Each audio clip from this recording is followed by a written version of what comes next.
making the dream come true. So these were the training farms from 1935 to 38.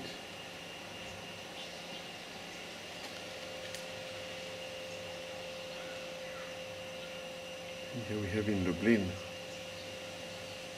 people dreamt of coming to the Holy Land, to Israel, in Lublin, Hakshara, in Chelm, Hakshara, in Sosnovich, Hakshara. And here was the original in Mitzpah Hayam near Netanya, 1936 to 43. First years of Yad Mordechai in 1943 to 48.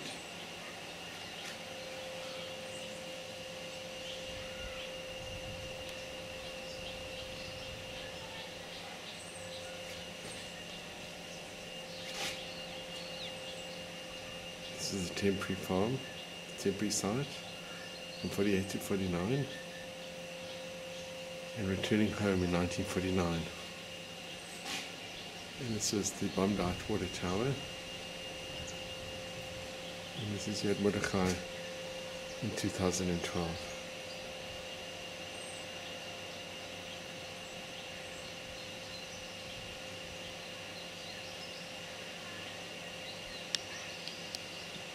The kibbutz was established in 1943 during World War II, several months after the Warsaw Ghetto Uprising. It is named after the commander of the Jewish resistance movement in the uprising, Mordechai Anilevich.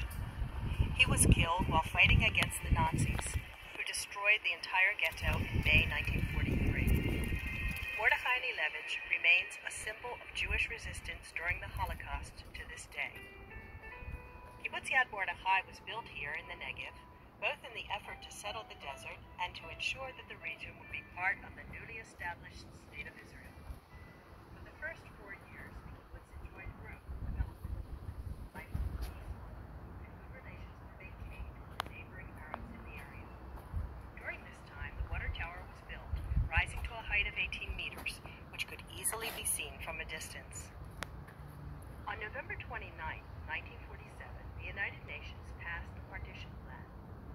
This resolution was meant to divide Palestine into two countries, one for the Jews, the other for the Arabs living in the region. The plan was rejected by the Arabs, and hostile actions against Jews were initiated all over the country. Local Arabs, together with Muslim Brotherhood gangs, attacked the kibbutz. They mainly targeted the supply convoys, so that the kibbutz was under blockade and every movement in or out had to be done by secured convoys. On May 14, 1948, Prime Minister David Ben-Gurion declared Israel's independence.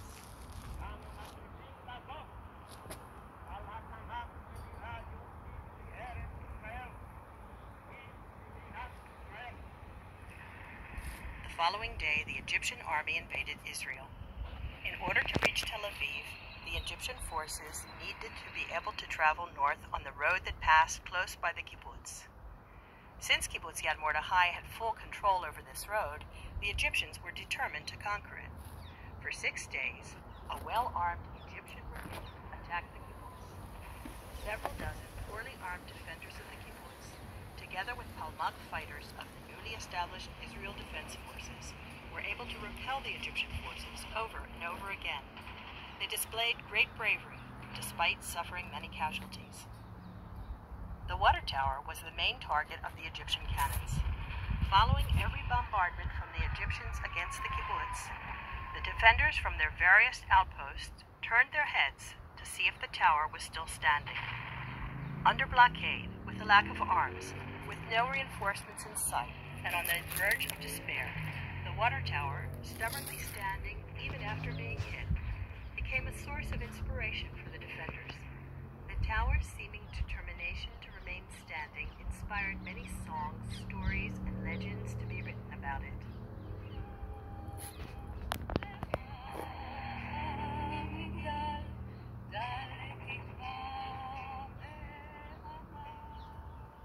Despite all the efforts by the defenders, by the 6th day of battle, a decision was made to retreat. The defenders managed to sneak out through Egyptian lines to a region that was under Israeli control. kibbutz fell to the hands of the Egyptians, but their victory cost them heavy losses and delay in their movement northwards. This delay enabled the IDF to create a defense line south of Ashdod and to block the advance of the Egyptian army. 3 days after the fall of Yad Mordechai, the Egyptian king Farouk came to this very spot and was photographed under the tower with an Egyptian flag flying from it. 5 months later, during a special operation code named Yoav, the IDF recaptured the kibbutz. The kibbutz members returned to their land and their homes and began to rebuild their lives. The water tower that had survived the horrors of war came crashing down during the first rain of 1949.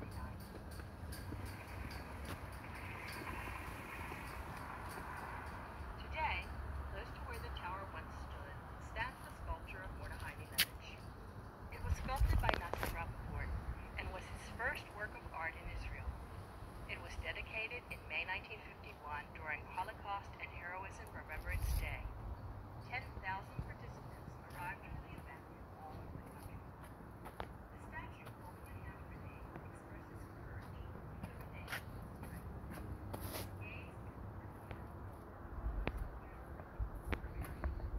All of these aspects of this monument symbolize the connection between the ghetto fighters, the defenders of the kibbutz in 1948, and the soldiers defending the state of Israel. Be sure to visit both the Battle Restoration Site and the Yad Mordechai Museum. The museum traces the history of the Holocaust to the revival of the Jewish people in the land of Israel. We thank you for listening and wish you a memorable visit.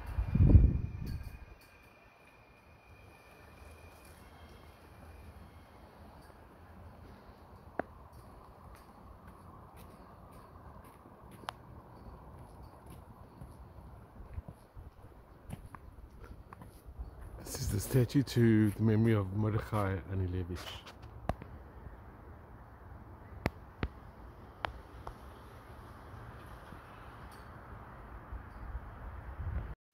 This is a model of the attacks of the Egyptian forces at Yad Mordechai on May the 19th to the May the 23rd, 1948.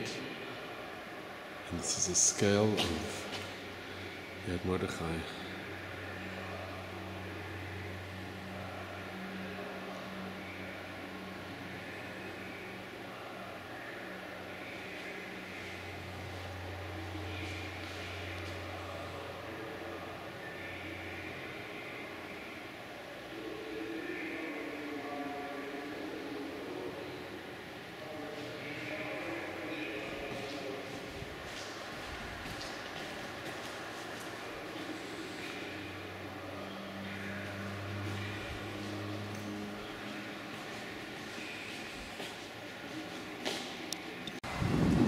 Members and Palmach fighters who fell in the battle to defend the kibbutz during the Independence War in 1948 are buried.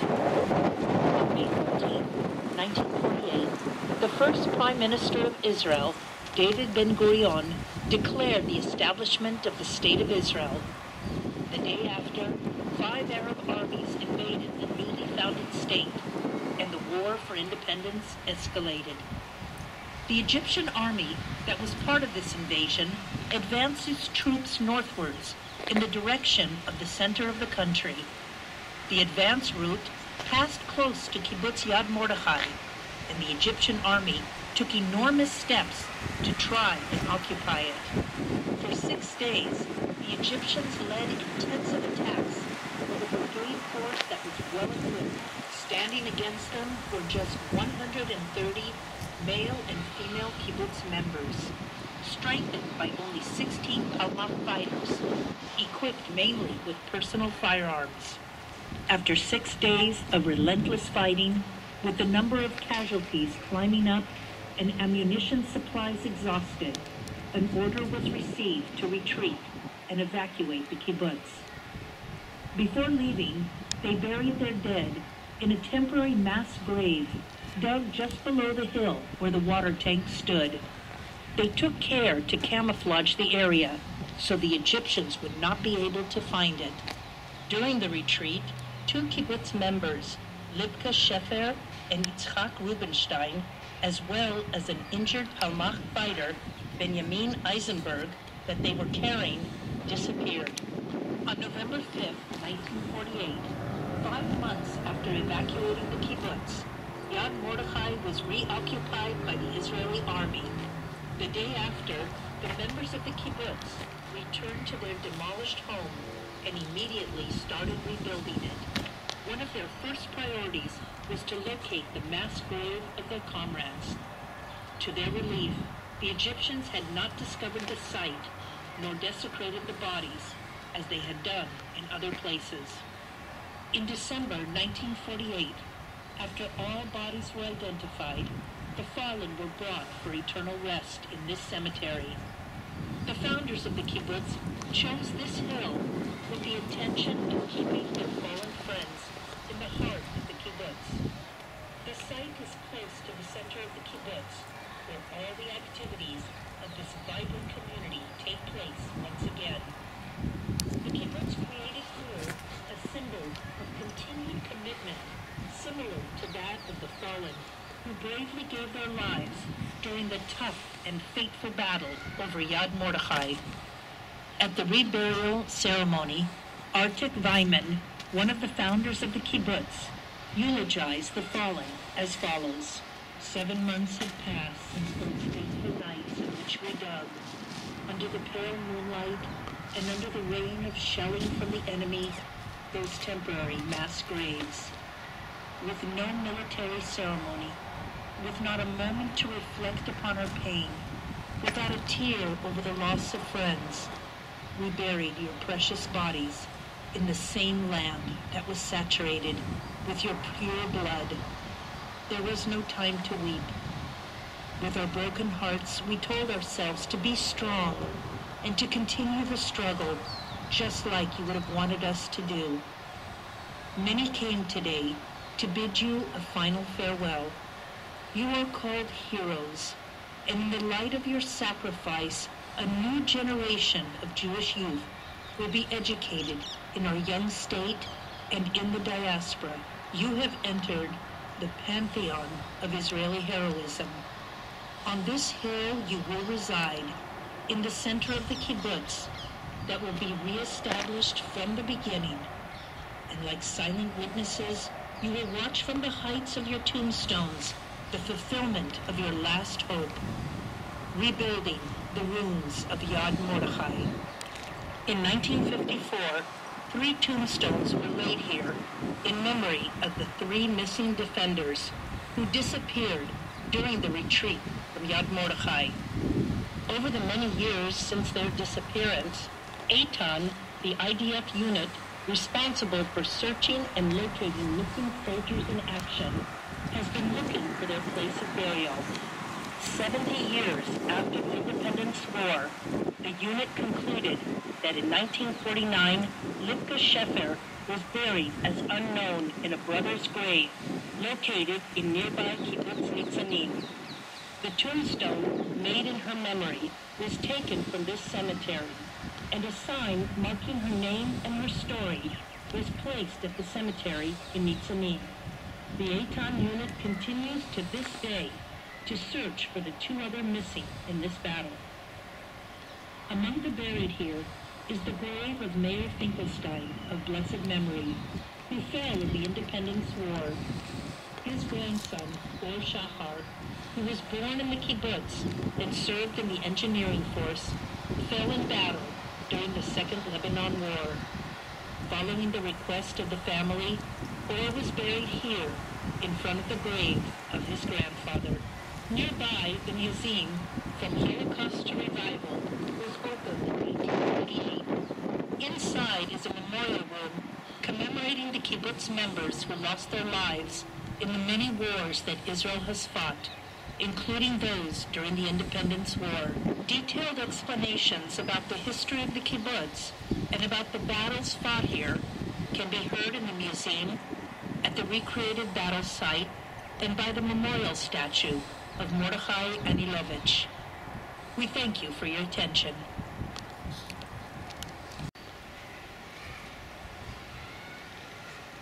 This is remnants from the 1948 war.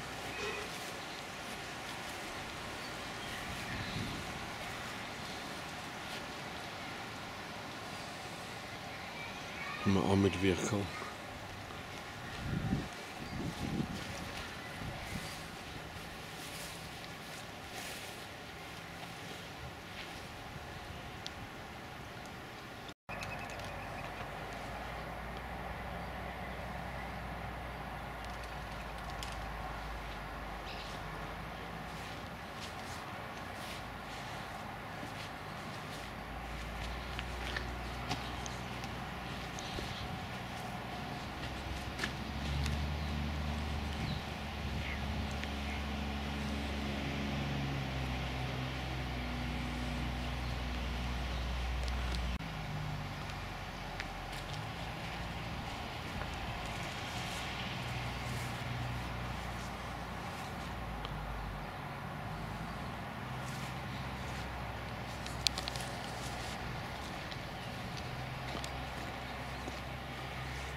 And this is the water tower that stood, first built in 1945.